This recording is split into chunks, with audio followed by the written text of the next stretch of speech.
Good evening बच्चों।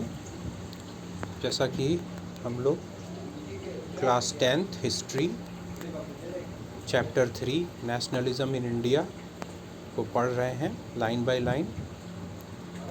बच्चों अभी तक 13 पार्ट्स मैंने आपको समझाए। आज मैं आपको पार्ट 14 देने जा रहा हूँ और मुझे बताना पड़ेगा या आप लोग खुद से अपना ये पेज नंबर ओपन कर लेंगे। आप ही लोग बताइए कि मैं किस पेज नंबर पे हूँ। डेफिनेटली मुझे आपका आंसर मिल गया। हम लोग हैं पेज नंबर 71 में और पेज नंबर 71 का सेकंड पैराग्राफ हम लोगों को आज पढ़ना है। ओके, समय वेस्ट नहीं करते हैं और शुरू हो जाते हैं हम लोग।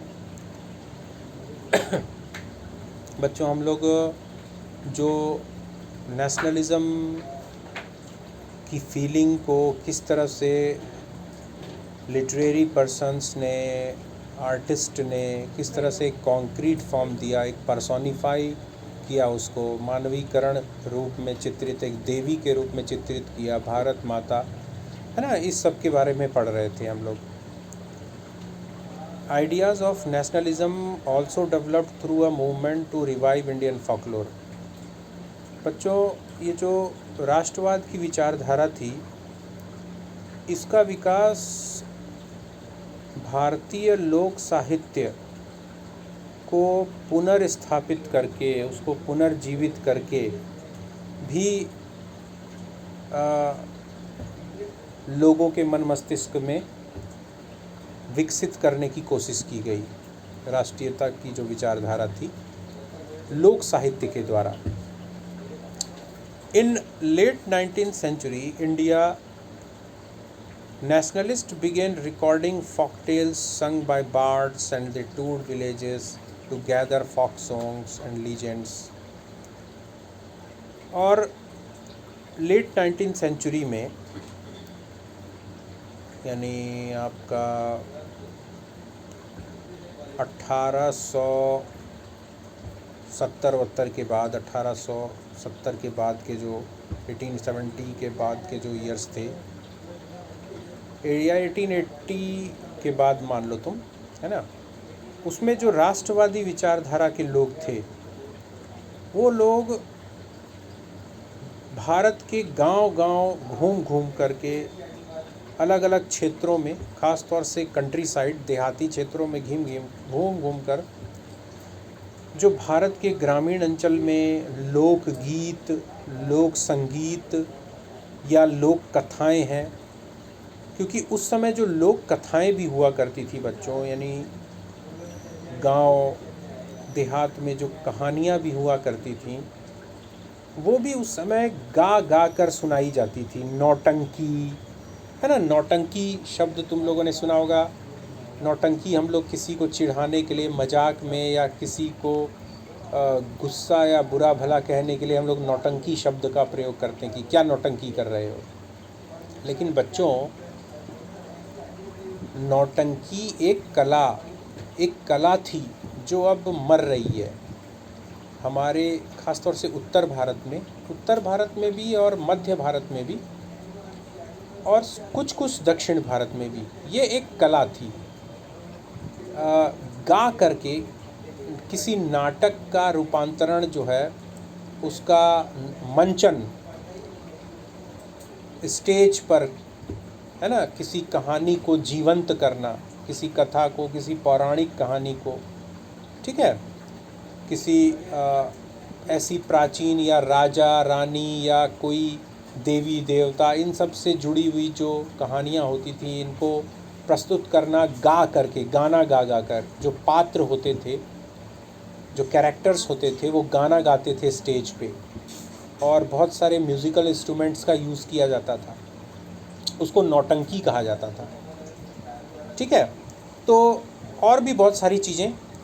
तो ये जो राष्ट्रवादी थे, इन लोगों ने देखा कि अगर भाई भारत में उस समय शिक्षित जो थे, पढ़े लिखे लोग बहुत कम थे, ख़ास तौर से पाश्चात्य शिक्षा जो वेस्टर्न स्टाइल एजुकेशन होती है उसमें तो बहुत कम लोग थे, है ना। एजुकेशन सबके लिए असेसिबल नहीं थी, सबकी पहुंच नहीं थी, अधिकतर लोग अनपढ़ थे।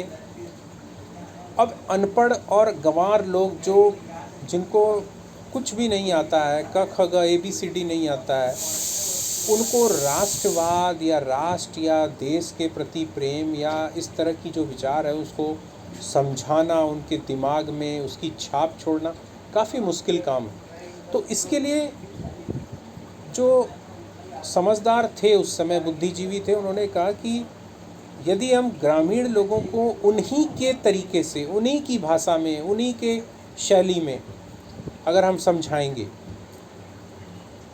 तो निश्चित रूप से वो इन सारी चीज़ों को समझेंगे और एक आइडिया है कि we are the integral part of this piece of land that is India, Bharat, हम भी इसके इंटीग्रल पार्ट है, अभिन्न अंग है। तो इसलिए उन लोगों ने पूरा गांव देहात घूम घूम करके उन लोक कथाओं और लोकगीत वगैरह को इकट्ठा किया जो कि बार्ड का मतलब होता है, जो बार्ड शब्द तुम लोगों के लिए बिल्कुल नया है, अगर मैं इसका हिंदी में अर्थ भी बताऊंगा तो तुम लोग समझ नहीं पाओगे। बार्ड जो होता है ना उसको चारण बोलते हैं, चारण, भाट, चारण। जैसे पहले ना कुछ लोग होते थे, जैसे उनका प्रोफेशन होता था, वो घूम घूम करके कुछ उनके पास म्यूज़िकल इंस्ट्रूमेंट होते थे, है ना, ढोलक वगैरह, है ना, और एक तारा, ढोलक, सहनाई और ये सब, बहुत सारी हारमोनियम, ये सब होता था, और भी चीज़ें, म्यूज़िकल इंस्ट्रूमेंट अलग अलग, मुझे तो नाम भी याद नहीं आ रहे हैं। उसको वो गांव घूम घूम करके बजाते थे, गाते थे, और बदले में गांव के लोग उनको पैसे तो नहीं देते थे, अनाज दे देते, खाने पीने को देते थे, अनाज वगैरह, गेहूँ, चावल, दाल, ये सब दे देते थे। वो लोगों का मनोरंजन करते थे। तो वो क्या गाते थे, वो जो किस्से कहानियाँ, राजा रानी की जो कहानियाँ वगैरह होती थी, है ना, हाँ, उनको लोकगीत के द्वारा, यानी जो लोकल लैंग्वेज होती थी, स्थानीय जो भाषा बोली होती थी, उसी में गा गा करके सुनाते थे, है ना। भाट, चारण, इनको बार्ड्स इंग्लिश में कहा जाता है, बार्ड्स। तो ये एक बहुत अच्छा सोर्स थे, ये बार्ड लोग जो थे बहुत अच्छा सोर्स थे। इन लोगों से लोकल जो भी फॉकलोर है, जो लोकल जो लोक साहित्य है, वो आसानी से मिल सकता था। तो उन लोगों से इकट्ठा किया इन लोगों ने, पढ़े लिखे लोगों ने। These tales, they believed, gave a true picture of traditional culture that had been corrupted and damaged by outside forces. और ये किस्से कहानियाँ, ये जो लोक साहित्य था, जो राष्ट्रवादी थे, उनका विचार था, उनका पूरा विश्वास था कि ये जो किस्से कहानियाँ हैं, ये भारत की पारंपरिक संस्कृति का एकदम सत्य चित्रण है, ठीक है, और एक ऐसा सच्चा चित्रण जिसको कि बाहरी आक्रमणकारियों ने करप्ट कर दिया है, भ्रष्ट कर दिया है, भ्रमित कर दिया है, गलत तरीके से पेश किया है हमारे इतिहास को, है ना। It was essential to preserve this folk tradition in order to discover one's national identity and restore a sense of pride in one's past.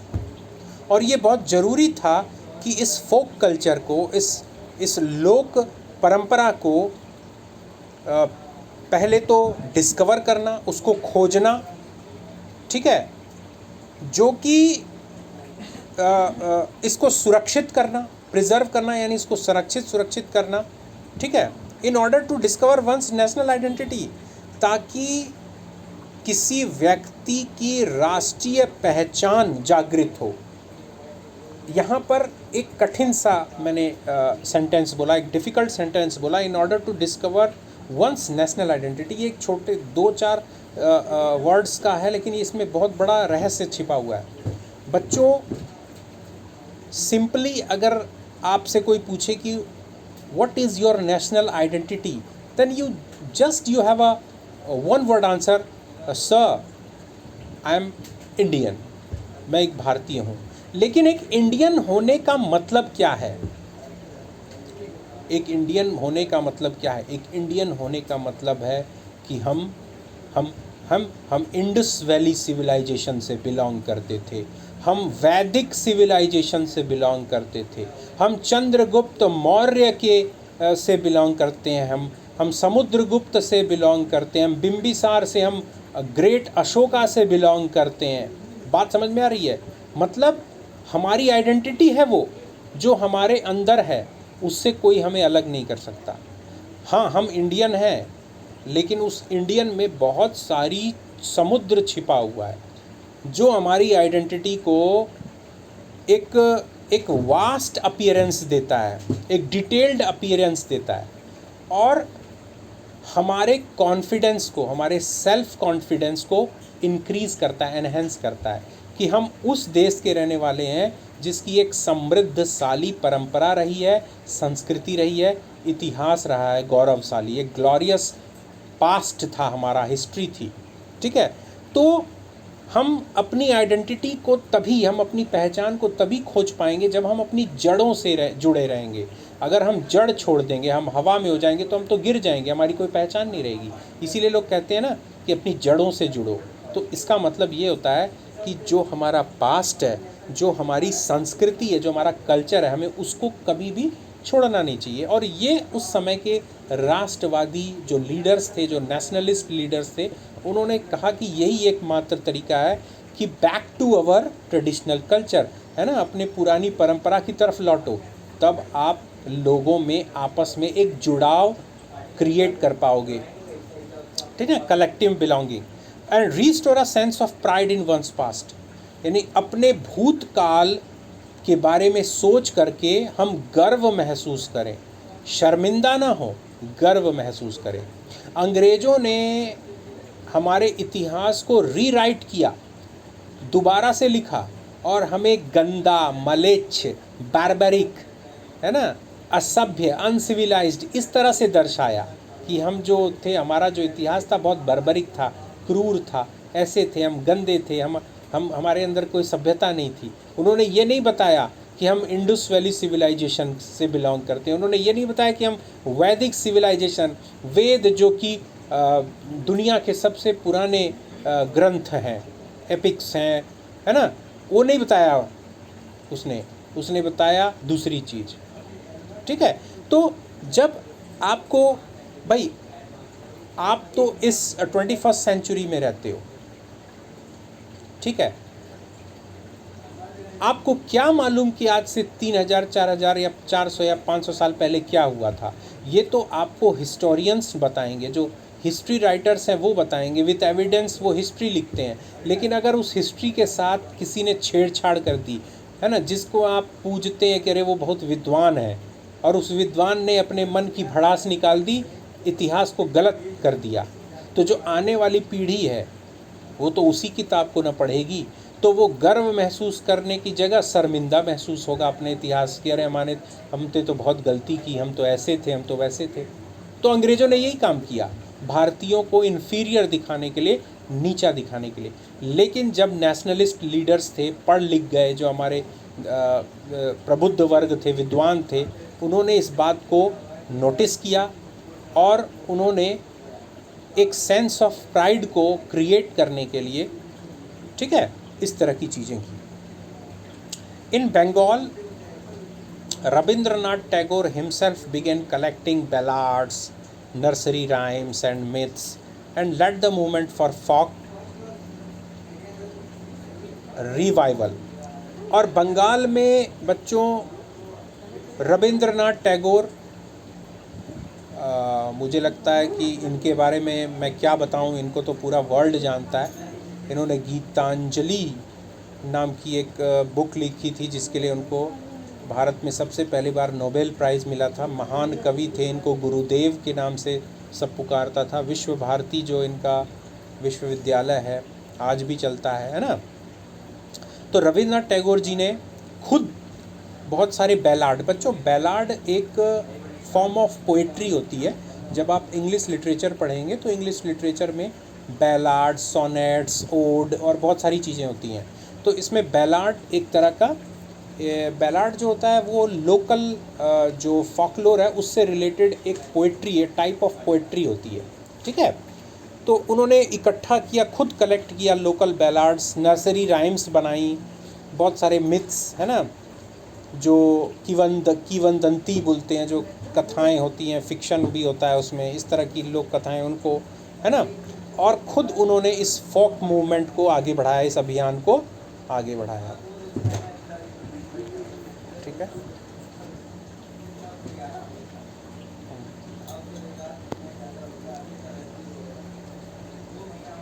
अब आते हैं In Madras, Natesa Sastry published a massive 4-volume collection of Tamil folk tales, folklore of southern India। और मद्रास में एक साहित्यकार, एक literary person नटेसा Shastri, उन्होंने बहुत बड़ा 4 वॉल्यूम का, 4 मोटी मोटी किताबों का एक तमिल भाषा में जो लोक कथाओं का संग्रह जो है उन्होंने the folklore of southern India के नाम से पब्लिश किया, लिखा और पब्लिश करवाया।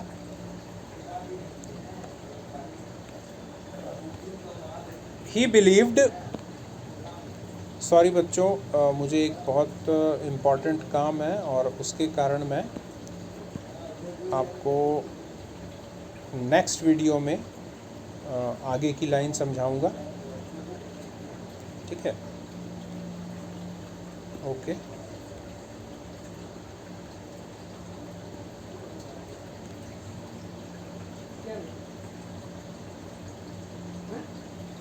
हाँ।